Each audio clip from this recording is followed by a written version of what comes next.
Hi, everyone, and welcome to AAPI Communities in Conversation, a series of live online conversations between writers, creators, and librarians that centers Asian American and Pacific Islander voices, books, cultures, and experiences. This monthly program is hosted by the University of South Carolina's Augusta Baker Endowed Chair, Publishers Weekly, and the Penguin Random House Library Marketing. My name is Crystal Chen, and I am the Teen Center Coordinator at the New York Public Library. Joining me today is the esteemed children's book author, Andrea Wang. Her book, Watercress, was awarded the Caldecott Medal, a Newbery Honor, the Asian Pacific American Award for Literature, a New England Book Award, and a Boston Globe Horn Book Honor. Her other picture books, Magic Ramen and The Neon Monster, have also received several awards and starred reviews. Today, we will be discussing Andrea's middle grade book, The Many Meanings of MEILAN, which received accolades from the Center for the Study of Multicultural Children's Literature, the New York Public Library, the New York Times, and School Library Journal, and is a 2022 Chinese American Librarians Association Best Book Award Honor Book and a 2022 Ohio INA Book Award finalist. Andrea, thank you for joining us today. Our library and publishing colleagues are so excited to hear from you. Thank you so much, Crystal. Thank you everyone for having me here today. It's a pleasure. So to get us started, I thought maybe you could first tell us a bit about your upbringing and how you first got started in your writing career. Yeah, sure. I call it first generation, but it's first generation born here. Some people say that the immigrants are the first generation. My parents immigrated from China. They had escaped after the Chinese Civil War to Hong Kong and Taiwan. So they were part of the diaspora. And they ended up here in the 1960s, late 1960s. And they came for graduate school, and I was born in 1970 and grew up in a very small town in Ohio. So if you've read Watercress or MEILAN, that is very much, my experience growing up there. And I first started writing because I was such a shy kid, and I just lived in books and started writing for school and just thought, oh, well, I'll just keep writing stories because that's what was in my head all the time were stories. And I remember that a poem of mine got published in the local newspaper. I mean, it was like the entire class's poems got published. So it wasn't like I was special or anything, but I was like, wow, I like this. And so I was kind of hooked. But I took a detour away from writing because my parents wanted me to do something a little bit more professional and stable. And I came back to it when my kids were born. And yeah, that's my full-time job now. That's so relatable, the thing about parents wanting you to take on more like professional jobs. You proved them wrong though. So how do you gain inspiration for your books? How much of it is drawn from imagination versus research versus your own real life experiences? It's definitely a combination. And I think sort of the amount of each differs with each book. So, the real life experiences definitely plays into Watercress and MEILAN. Those are sort of the books that are most drawn from my own memories and experiences. And, even for Magic Ramen, though, it started off being a real life experience of having really picky children. And all they would eat was ramen. And so I got interested and pulled into the topic that way. And, there was a lot of research because that was nonfiction, but there's still a lot of research for fiction. I did a lot of research for MEILAN. I think you have a question about that later on. But so it's always for me, a mix of things. I keep notebooks of story ideas, whether it's a memory or, something that I've just experienced in real life or something I've read. I used to write down all the weird facts I came across reading the news. And, I take those notebooks out occasionally and I'll flip through them and merge things together. And, I actually have a slide I show during school visits where I've taken I had an idea about let's set a story in a Chinese bakery, mostly because I really love Chinese pastries. Or, let's talk about, what it's like to move from one place to another, or what it's like to grow up in Chinatown. And then I merged all those things into MEILAN. I love the idea that there's all these books with possible potential stories in the future for us. That's wonderful. So several of your books, like The Many Meanings of Milan and Watercress, reference true historical events. Could you Yeah. tell us more about your research process and the kinds of challenges or successes that you encountered throughout it? Sure. So watercress wasn't a lot of research so much as introspection, because that was semi-autobiographical. So the challenge there was to just sit down and really allow myself to feel everything that I had been feeling as a young child growing up in a very predominantly white community. And for MEILAN, though, the research came in because I wanted, I needed to research Boston Chinatown because it's changed since I lived in Boston. And I wanted to make sure that everything was really accurate and really authentic. And,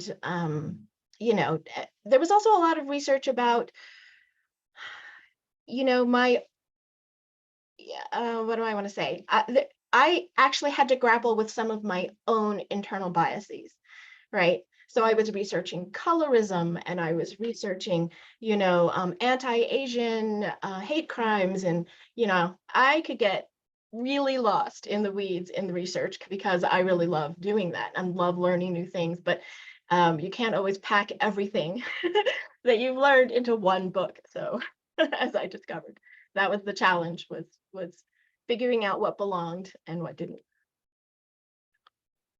That's really interesting to hear, especially because a lot of people don't presume that fictional books require this kind of research, and they do, and it really does show.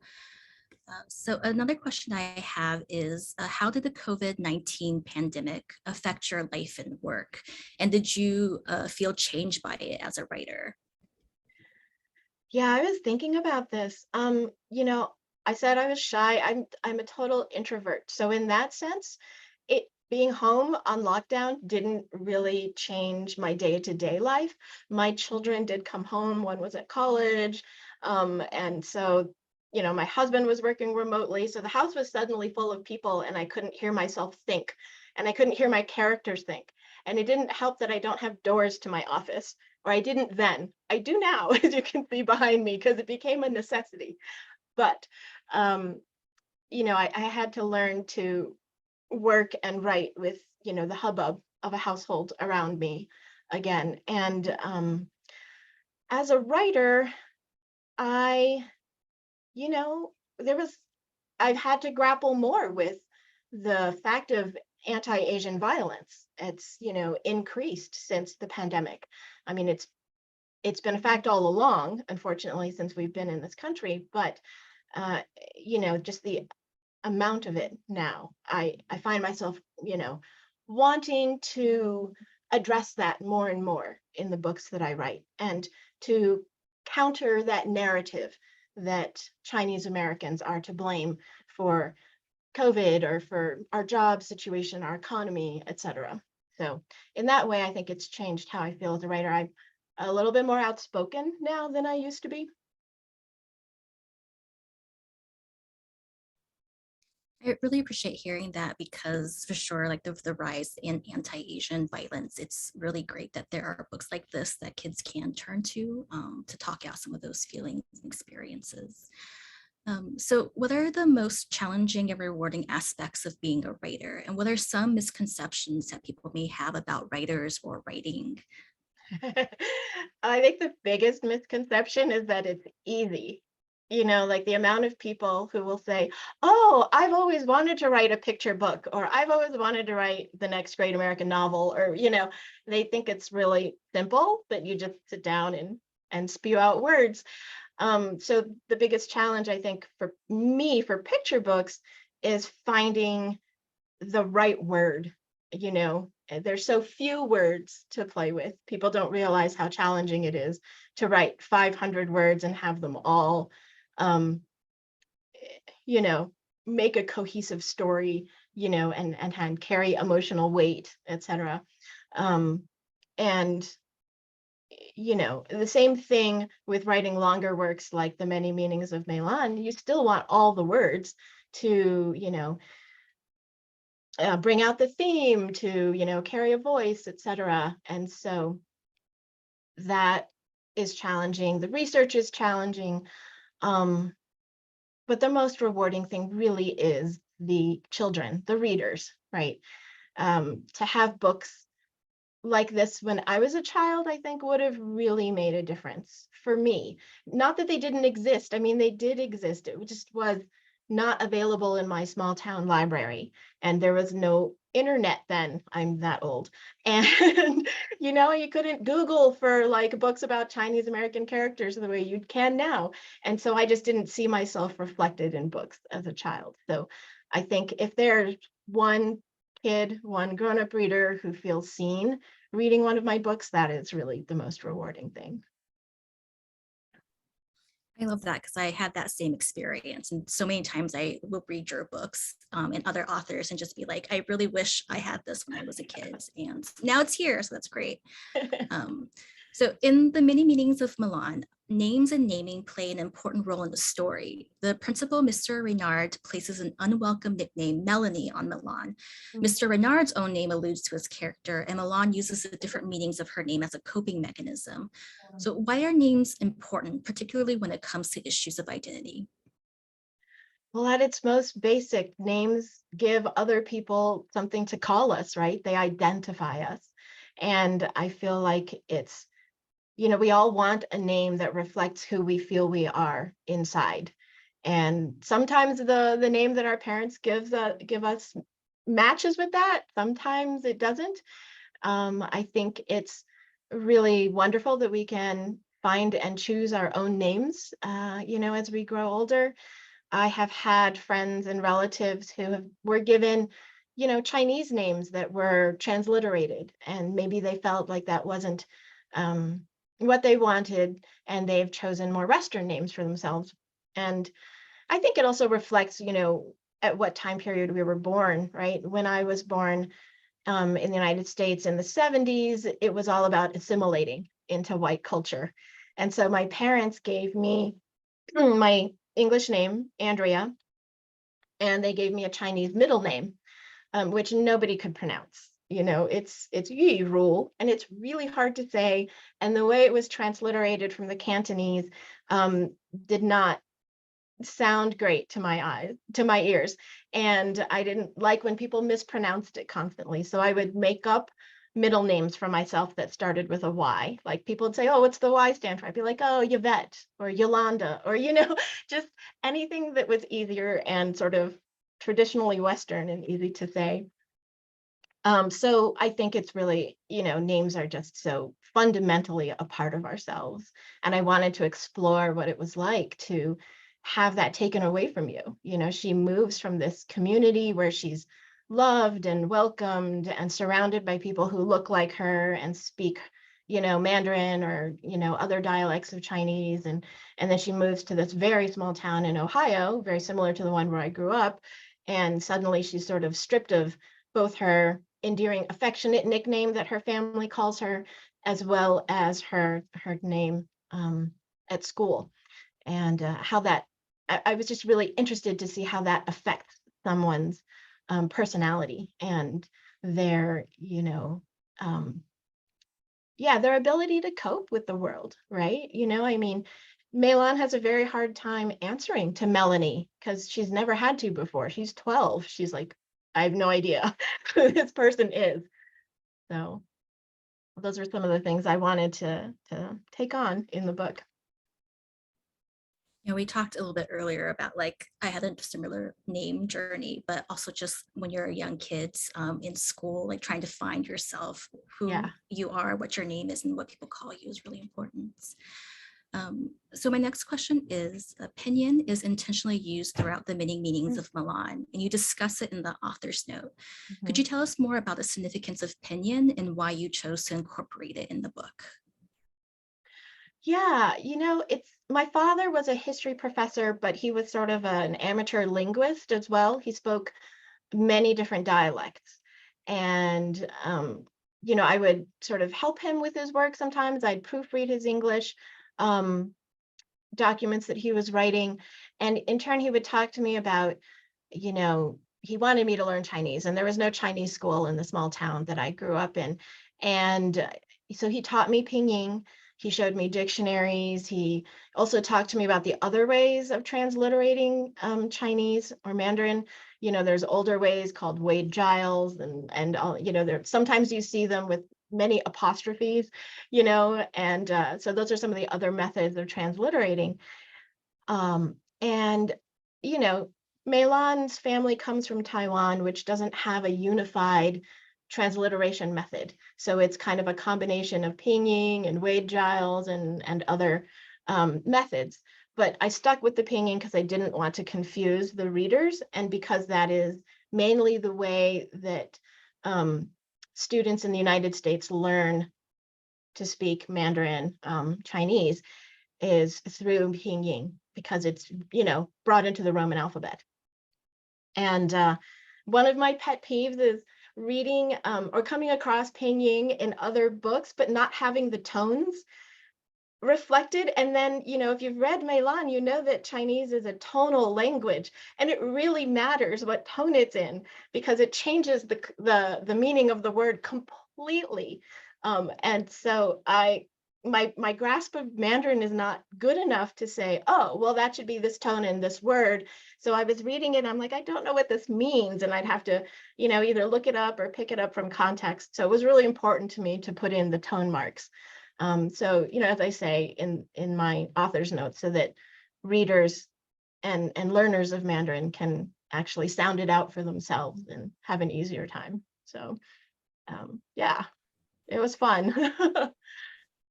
That was something that I definitely noticed when I was reading the book, because as you said, sometimes pinyin is in other books, but there's no way to tell which word they're actually referencing without the correct tones.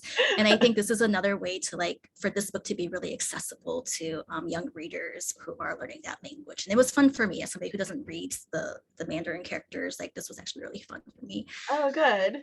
Yeah. And okay, so the next question I have is the young characters in your books often deal with difficult or challenging situations. For example, MEILAN comes up against the racist Mr. Reynard, who tries to constantly constrain and label her. Even with her friend Logan, MEILAN experiences alienation and must explain to him why being called exotic is hurtful.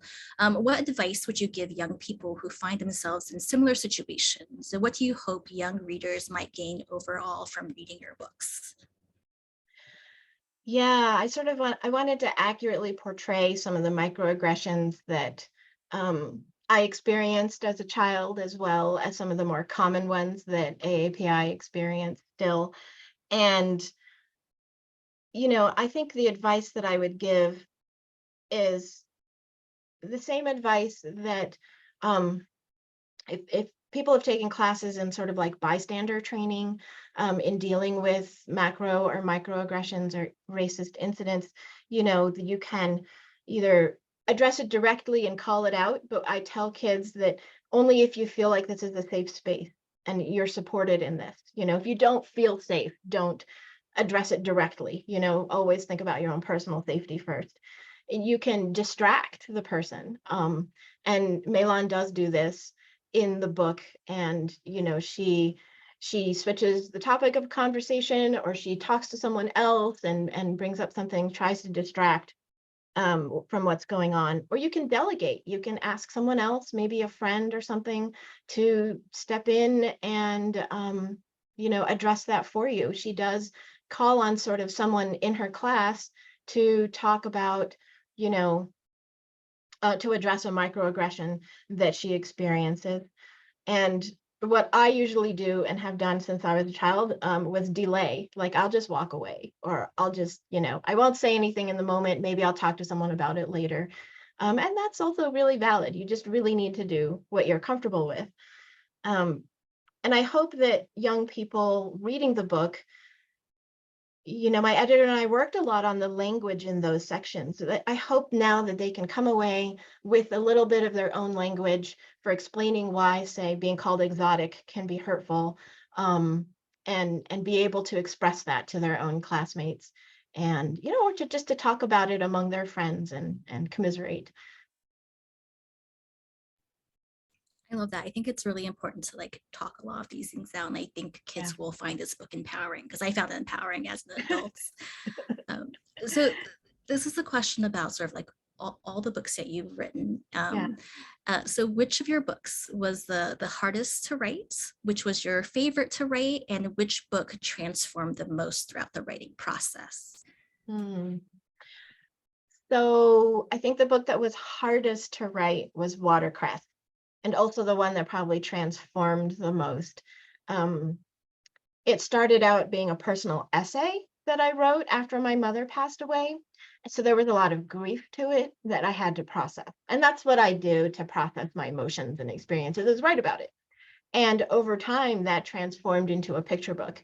And, then over many more years, it transformed into what got published, which was kind of a very spare, free verse poem, if you will. And that I think I had to really, dig into my own feelings and open myself up and just be completely vulnerable, which is really scary. So that was the hardest book to write. MEILAN was probably my favorite to write. It was just such a joy. I mean, I also was talking about losing family, right? She moves away. She loses her best friend, who's her cousin, because the whole family has a quarrel, and, the extended family breaks apart. So there's still those issues of grief and loss that she's dealing with, but it was so nice to have them be brought back together. Sorry, spoiler alert, like it doesn't end like necessarily the way that MEILAN hopes it ends, like with them moving back to where her extended family lives, but they come to some sort of a new understanding of each other. And I just loved revisiting, Boston Chinatown and Yellow Springs, the town that I grew up in, is the, Redbud is the fictionalized version of the town I grew up in. And, some of my favorite places are in there. And it was just really such a joy to kind of relive that, and have it turn out the way I had hoped my childhood had turned out. So Milan is your debut middle grade book, right? Yeah.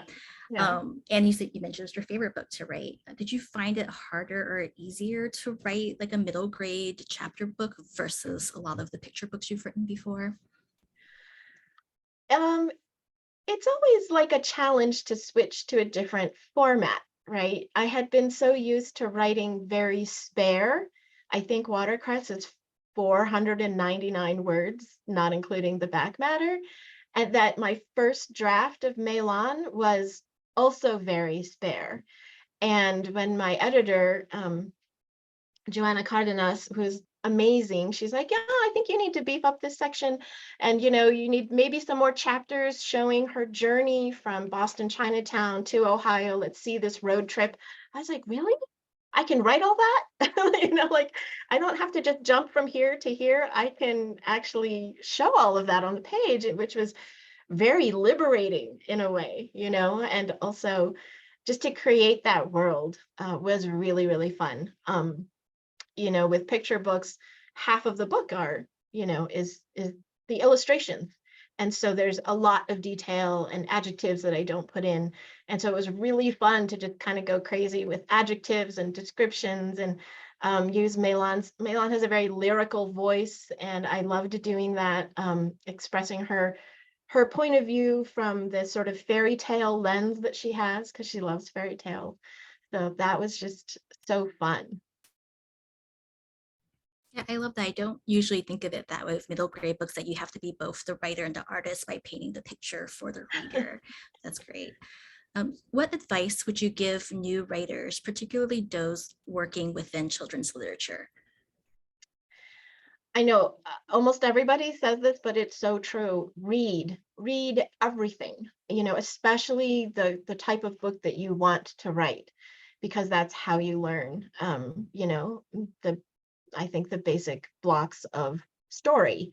And I also find critiquing incredibly helpful, not just your own work, but to join a critique group and to critique other people's work, because I'm so close to my own work, it's hard to see its flaws, right? But if you're someone else's critique partner or you know, it kind of, and doing that editorial letter, as it were, it's easier to analyze someone else's work, and that helps you in turn analyze your own.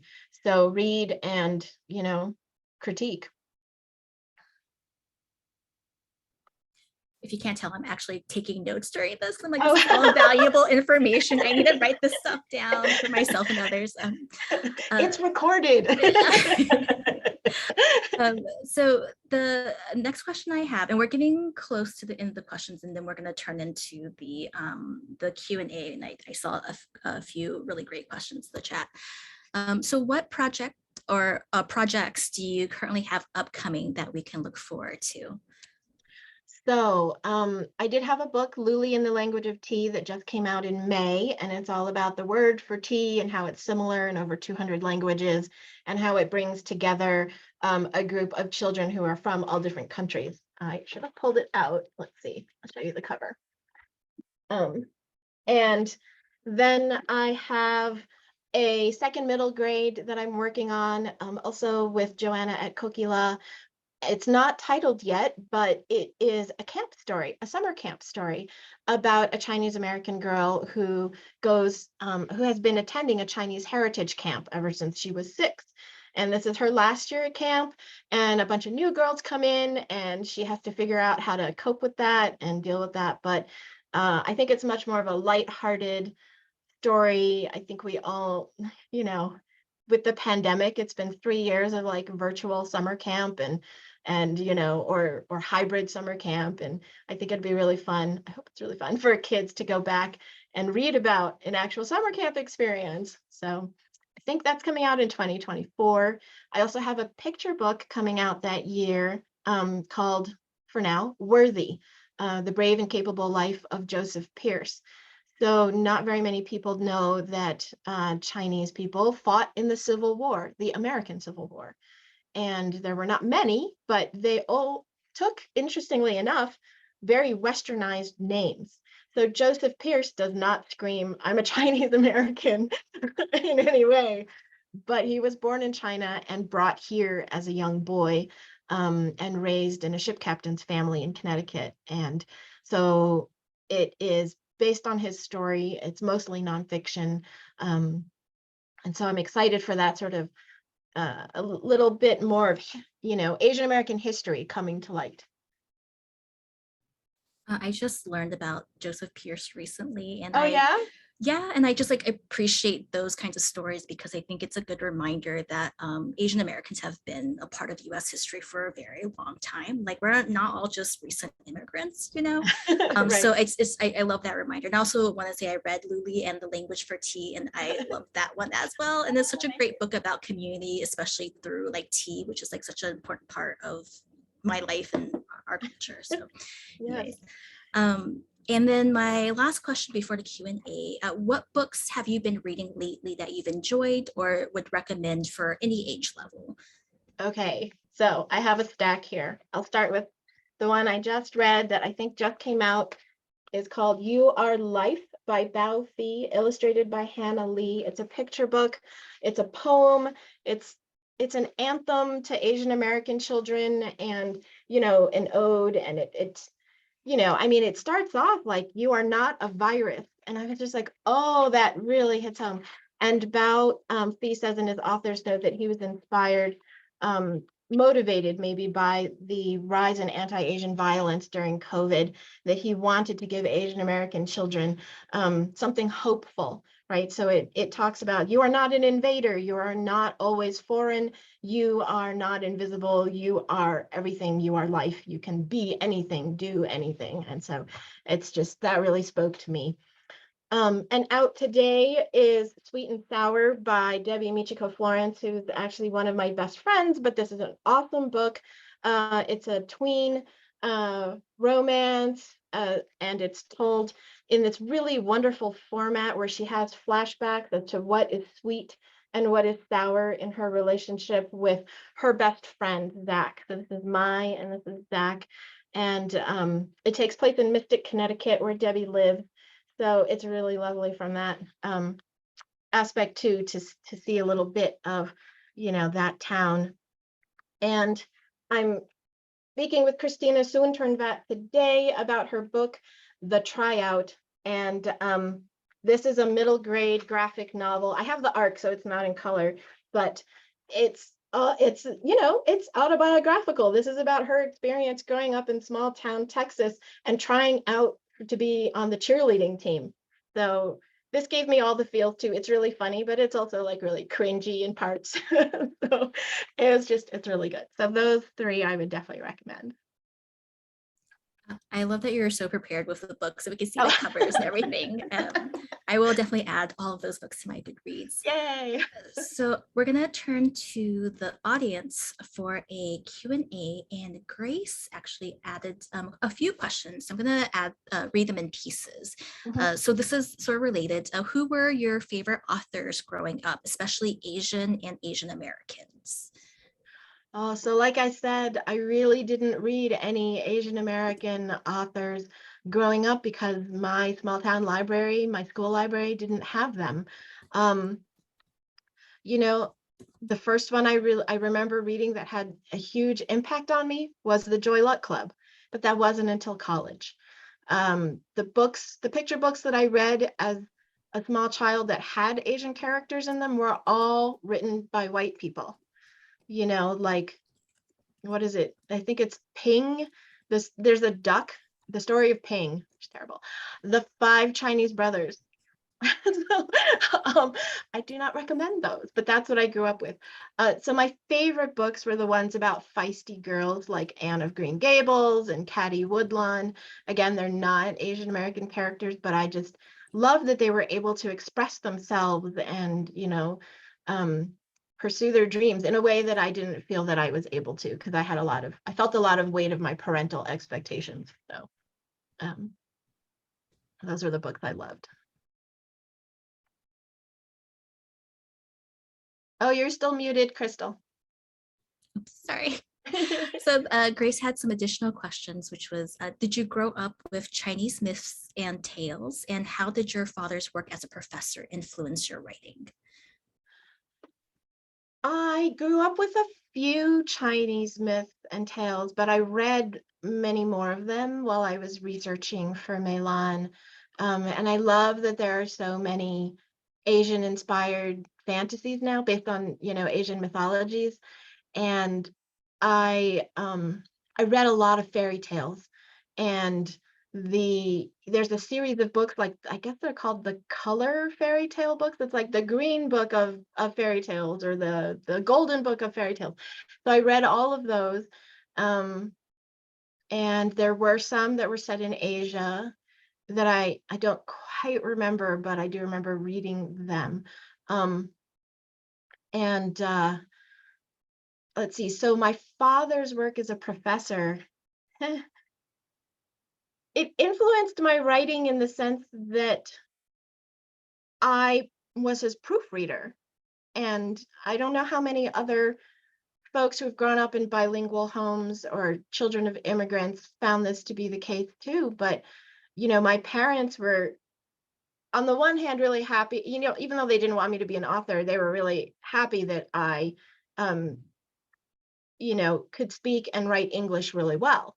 And so they would hand me all their stuff, to read, like letters to their bosses or whatever documents they were working on, essays, etc. And so that helped, because the more I did that, the more, sort of grammar I unconsciously absorbed. And, his work as a professor probably has influenced me most. After he passed away, he left me all his books. And so when I was researching for MEILAN, all I had to do was go down to my basement and be like, oh, I've seen this book that my dad had about, filial piety. There's a lot of filial piety in MEILAN. And that was one of my themes in the beginning that I wanted to write about, was this, sense of duty to your parents. And so I was reading a lot of that. Over the summers when I was little, the thing I most hated was that my father would try and teach me and my brother about Chinese philosophy, because there were no summer programs, at that time. And he would give us you know, I don't know, sections from either the Analects of Confucius or, Mencius's writings, and ask us to translate them from Chinese into English and then write an essay about what it meant, which was just like the worst summer ever. But it did have a lot of influence on me, and that sort of has come out in my writing from time to time, especially in MEILAN.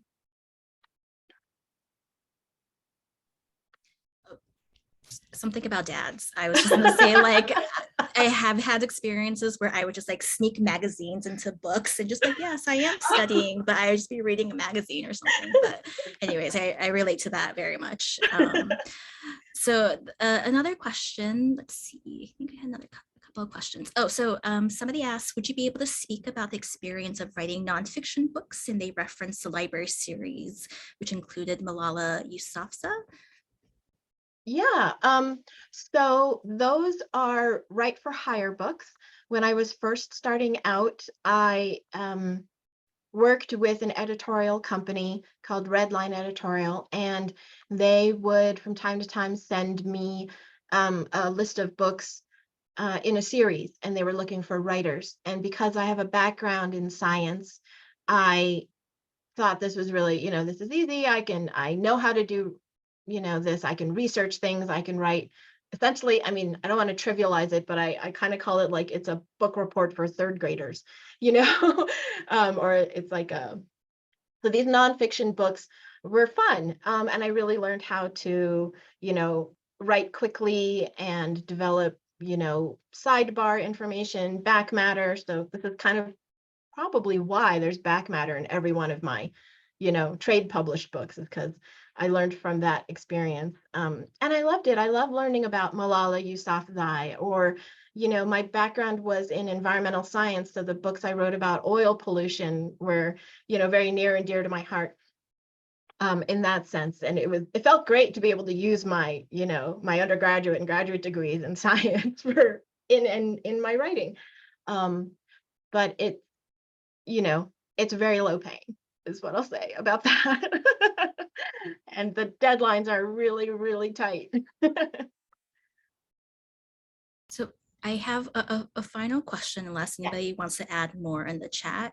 And this one, I feel like it might be from Miriam, and I feel like she might be hungry because she asked the question of like the kinds of comfort food that you might recommend during the pandemic or just in general. I'm sorry, could you repeat that? The kinds of comfort food that you may Oh. recommend, especially during like the pandemic or in general, when maybe some of these kids are going through challenging circumstances. Yeah. A lot of my comfort foods ended up in the many meanings of MEILAN. I love egg custard tarts, danta, um, and I love roast pork buns. Pretty much anything with carbs is my jam. And it's odd, but the comfort food of my youth is Kraft macaroni and cheese. I think it's so American, but it was so easy. My mom was a nurse. She worked a lot, so we learned how to make that for ourselves. And oddly, it was not instant ramen. I mean, we had instant ramen, but I don't feel like it was that easy to get in rural Ohio. And I just remember that as sort of like when we were on road trips, my parents would bring that into our hotel rooms and make it so that we didn't have to spend money on dinner. Um, but my comfort foods are definitely pastries.